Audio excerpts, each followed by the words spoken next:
నీవు నీరు కట్టిన తోటవలను ఎప్పుడును ఉబుకుచుండు నీటి ఊటవలను ఉండెదవు.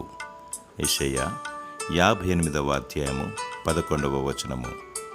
నీరు కట్టిన తోట పచ్చదనాన్ని కలిగి ఎదుగుతూ ఎంతో పంటనిస్తుంది, ఫలాలనిస్తుంది. మనము కూడా జీవజలములను సమృద్ధిగా పొందుకొని ఆత్మీయమైన ఫలములను ఇవ్వాలి. ఆకువాడక ఫలమిచ్చు చెట్టు వలె ఉండాలి.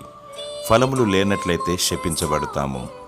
ఆత్మఫలమేమనగా ప్రేమ, సంతోషము, సమాధానము, దీర్ఘశాంతము, దయాళుత్వము, మంచితనము, విశ్వాసము, సాత్వికము, ఆశానిగ్రహము అను వీటిని కలిగి వర్ధిల్లాలి. నీలో నుండి జీవజలములను ఇతరులకు పారనివ్వాలి. అనేకులు ఆత్మఫలములను ఇచ్చులాగున ప్రార్థించాలి.